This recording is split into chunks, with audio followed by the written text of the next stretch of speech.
So we thought we'd bring Victor Chan on stage in conversation to extract some of these stories. And the unique thing about Victor is he has some unique experiences, but he's also had a 42-year-long friendship with His Holiness, the Dalai Lama. So we're going to talk about this experience and how he was able to establish this bond and his important message of mindfulness here in Vancouver and around the world. So if you could, TEDx Vancouver, please welcome your next speaker, Victor Chan. How's it feel? Good. Not bad. Take a seat. You used to this sort of thing now, Victor? Sorry? You used to this sort of thing, speaking on the message? Every day. Every day. Please have a seat. Many stories, many books, but many messages, one of which is mindfulness. So I want to start on this point. A lot of work you've provided on this idea of mindfulness. What is mindfulness, and why is it so important to you? Mindfulness is a bit of a fancy way of talking about being focused, paying attention, and the scientific basis of it comes from a tradition that you know very well about. It came from India. You know, the Hindu tradition, the Buddhist tradition, the idea that meditation, paying attention, and to be truly focused is something that has implications for your mental and physical well-being. So nowadays, people tend not to use the M word anymore, meditation, because there's all this religious connotation. But at the end of the day, what is useful for us is a technique to relieve stress. It's a technique that has proven to increase your IQ. It's a technique that is proven to improve your sex life. It's a technique, anyway, there's all kinds of good stuff about it. A lot of benefits. Well, this is an interesting standpoint. No, let me finish. Oh, please. Let me be mindful of Victor Chan, please. Yes, please. I think, so you don't get into a road rage. You don't beat your wife. You don't bet things. But at the same time, if you're mindful, if you practice meditation, for example, well, let's not use the M word anymore. Science has proven that even 8 weeks of immersion in something like this, you tend to be a little bit kinder to the people around you. And there has been studies about this, so I'm not just bullshitting you. So thanks for keeping it real, Victor. So beyond you know, relieving your road rage and all of that stuff, mindfulness actually can be beneficial to people around you. So that's one thing. And then I think the most important point is that it actually benefits you right away, immediately, even more than the other people, because you feel good, you feel a sense of satisfaction, you have a sense of well-being because you have helped somebody. So these are some of the more intangible benefits of mindfulness that I think is pretty cool. Well, you know, it's a powerful message, and one that you've come upon after years of travel, years of adventures, and years of really unique life experiences. I want to take it back to your early years. One of 8 children. You think I can remember all that? That's why we have a good curator team to support you. So we're going to take it back. Your first 20 years spent in Hong Kong, China. There was a different Victor Chan. Tell us about those first few years and what your lifestyle was like. You think I want to relive that? Let's bring it back. You know, one thing I can remember, well, there are 2 or 3 things I remember from that period. One thing is that I was sitting on the toilet.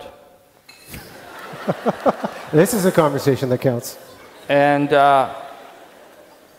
I have a physics textbook in front of me. And I was doing differential equations. Okay. On the toilet. Yeah. You know, this is the kind of pressure cooker society that I lived in.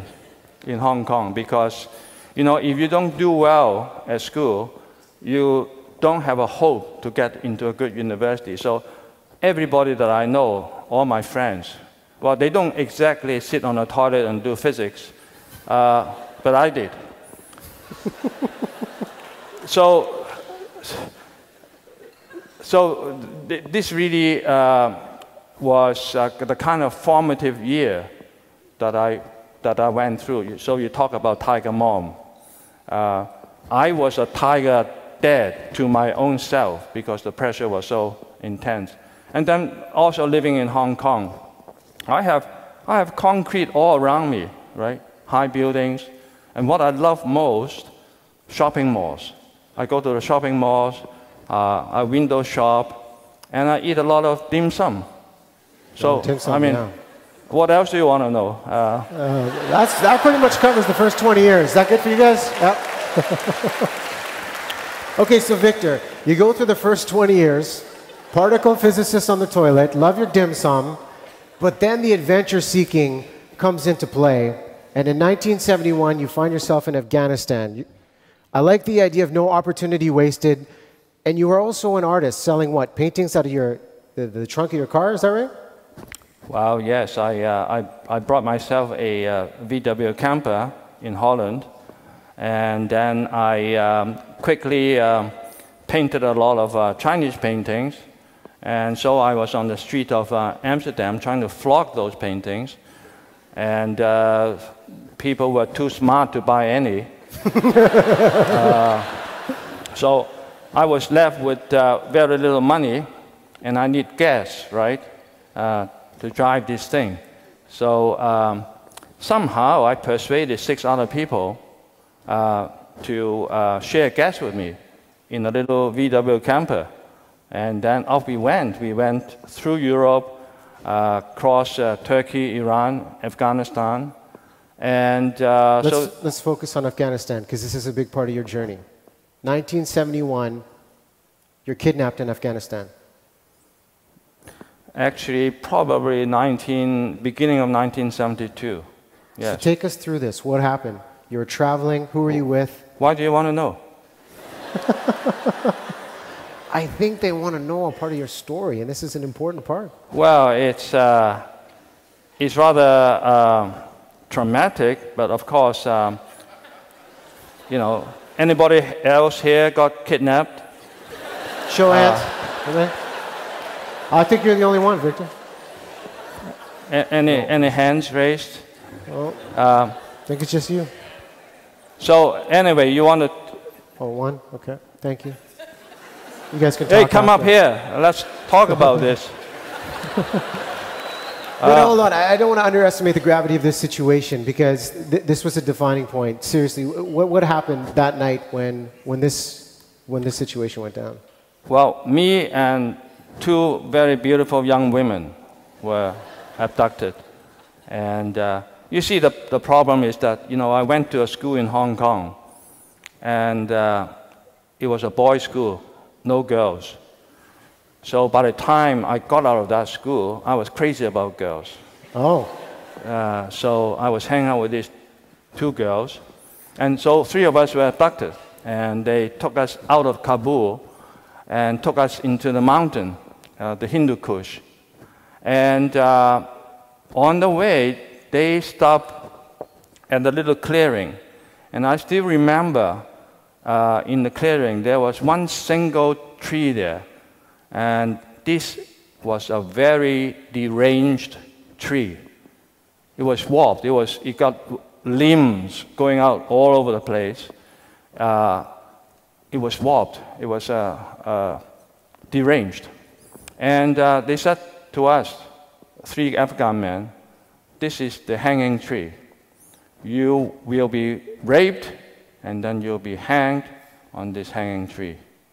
So I remember sitting next to Cheryl, the girl from New York, and I could feel her shivering in the car as we were driving up the mountain. So I mean, I can joke about it now, but and I'm here to tell you the story. But a friend of ours on Bowen Island by the name of Tamara Pearl.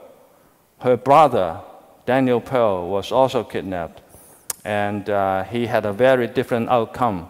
I'm sitting here, you know, I'm alive, I'm feeling good.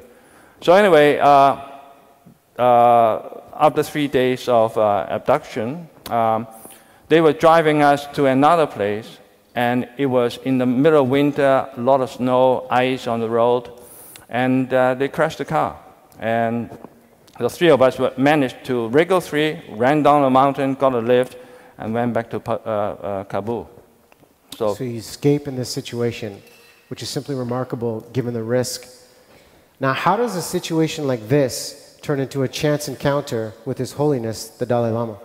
Cheryl and I got into a very torrid affair. Oh. While we were kidnapped, of course. Yes. What are you going to do? That is some time to kill. They took us to, you know, in the middle of winter, it was middle of nowhere into this beautiful forest, little town, absolutely no one around.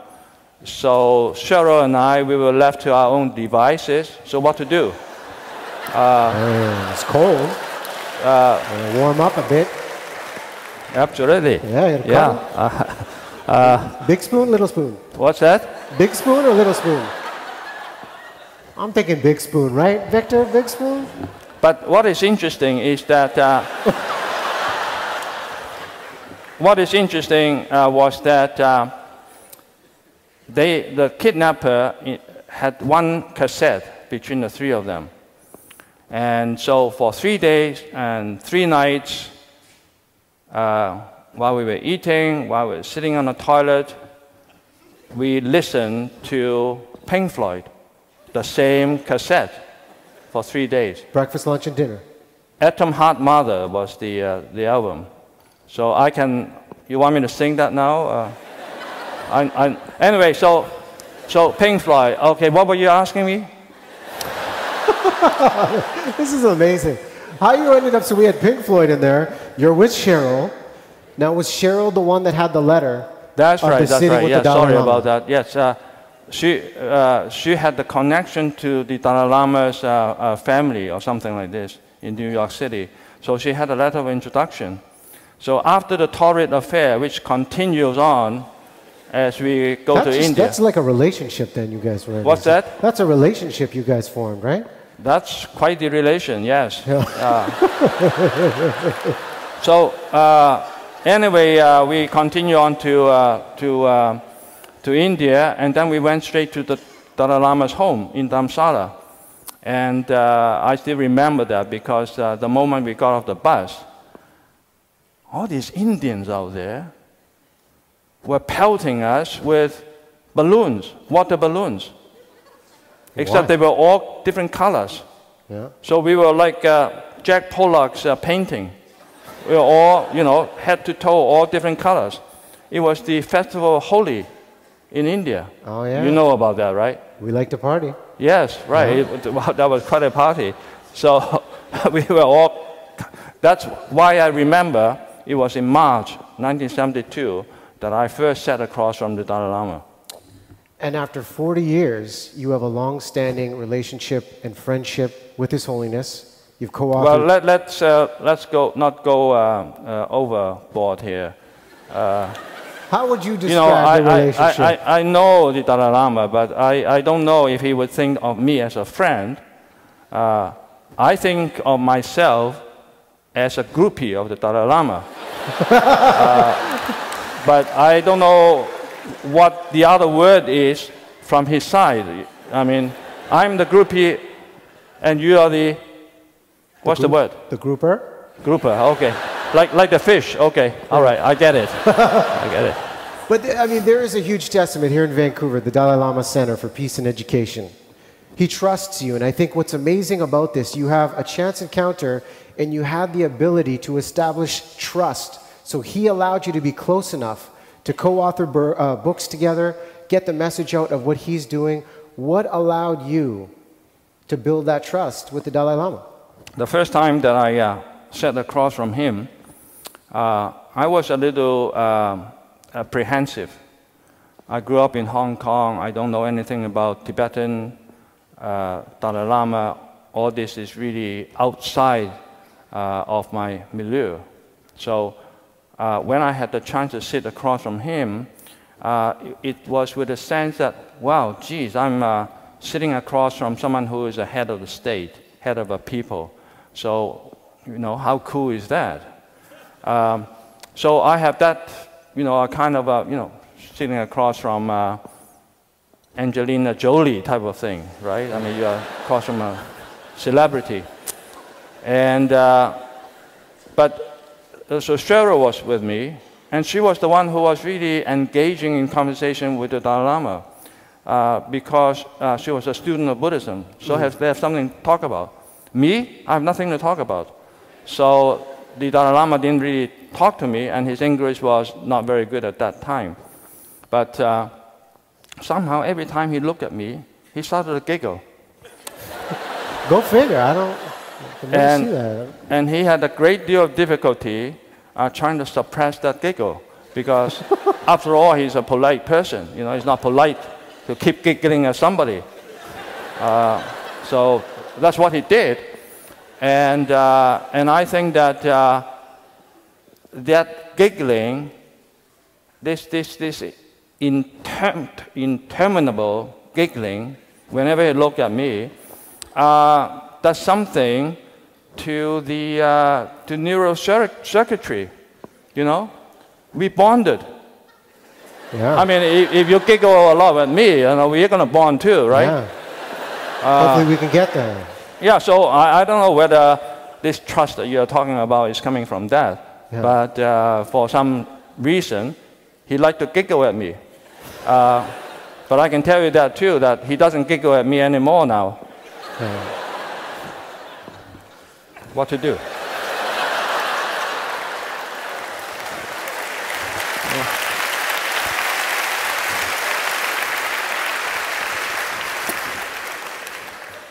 So we have His Holiness in Vancouver this upcoming week.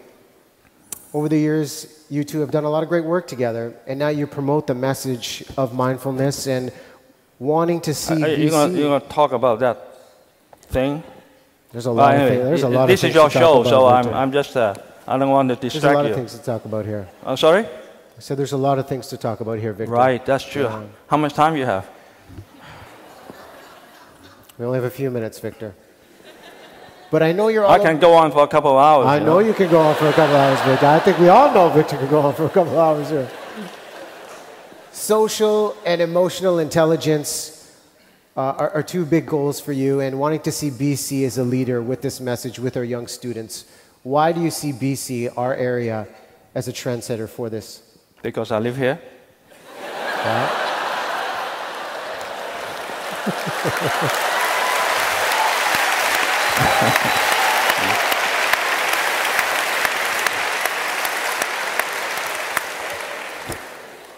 Well, of course, it's interesting because, first of all,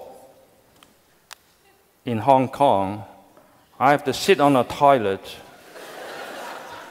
and do differential equations, right?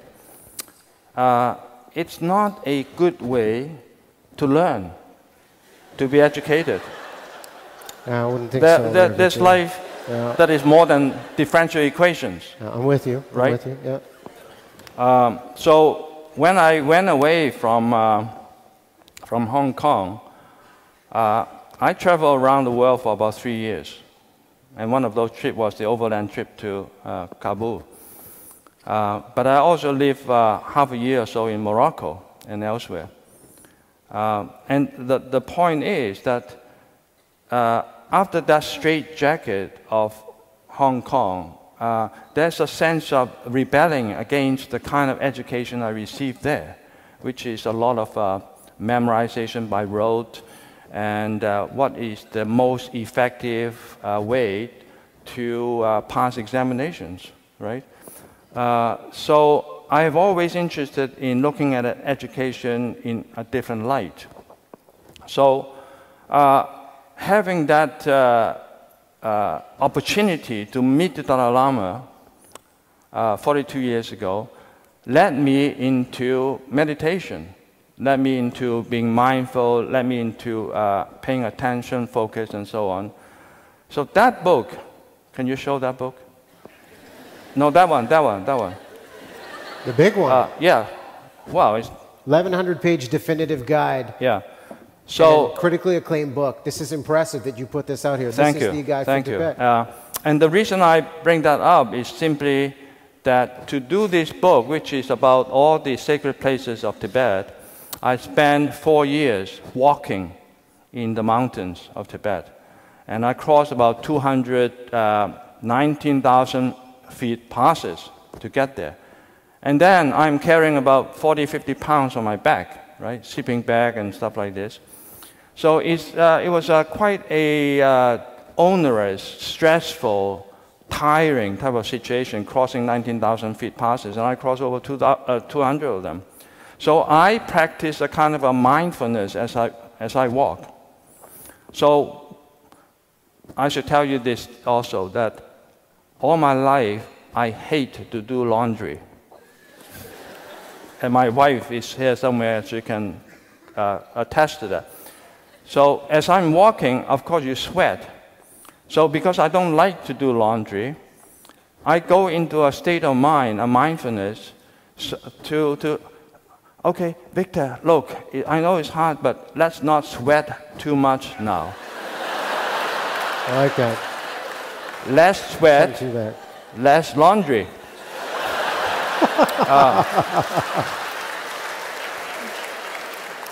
So what I was able to do, paying attention to this, my mind was actively having an impact on my metabolism. So my metabolism decreased somewhat. I sweated less, and I don't have to do laundry. So later on, when I was in college, I bring the same type of idea, same type of technique to when I was teaching tennis. Yeah, I needed to make a buck, right? I was, very poor. So I taught an inner tennis, which is using the idea of mindfulness and the students pick this up much faster because they are focused. They are not, their mind is not going all over the place. So the social and emotional learning that you're talking about, which I think is very important to balance this cognitive development, your IQ, knowing a lot about science and stuff like that. This allows you to go into a balance that nurtures your sense of well-being, as well as the ability for you to relate well with other people. So the incidents in schools, for example, the incidents of bullying become much less because you feel good about yourself and you feel good about playing with others and the school environment, the culture, all that. There's a sense of well-being. And research is showing, there's a study in the US of about 270,000 students who have exposure to this social and emotional competency. And the research is showing that their grade point average actually increased by something like 11%. And look, this is a no-brainer, right? If you feel good about yourself and you like the people around you, obviously you will do well in school. So it's really, well, anyway, the scientists decided they want to find this out, and this was the result. And for British Columbia, I think that the education in British Columbia is actually slightly ahead of the curve. That ideas like this is very much in the mind of policymakers, people in teachers, for example, school boards, superintendents. So now there is a momentum to embed some of these ideas into each and every classrooms. And there are 500,000 kids in BC. So in the future, I think these kids would benefit from something like this. And I think you know very well that Finland, for example, all the kids do really well academically. So educators from Singapore, from China, from Canada, go to Finland to see what the heck they are doing that is so good for their kids. But I think that given the state of play now in BC, my aspiration is that in 10 years' time, instead of people going to Finland to look at their education system, they will come to BC, they'll come to Vancouver, and look at how we can provide a kind of education that not only educate their heads, their mind, but as well as to convert a sense of well-being, a sense of fulfillment, and the ability for kids to learn and be fostered qualities like empathy, mindfulness, social responsibility. All these very important things, especially for the 21st century, that if you want to be successful, empathy is such an important thing for young people to learn. Well, it's a great message.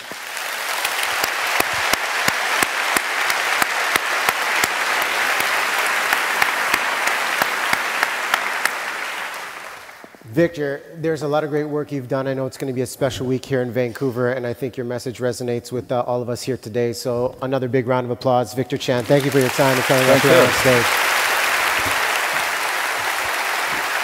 And one other thing, okay? Don't forget that there's the groupie and there's the grouper. Grouper, that's what we're going to learn today. Yeah. And the grouper is coming in 2 days' time.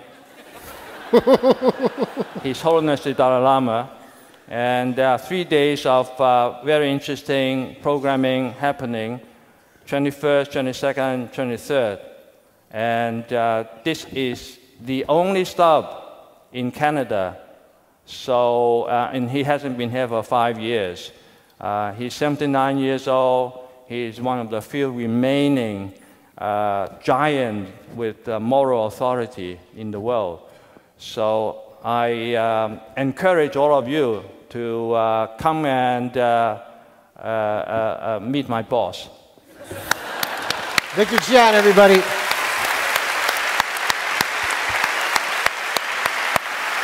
Thank you. Excellent.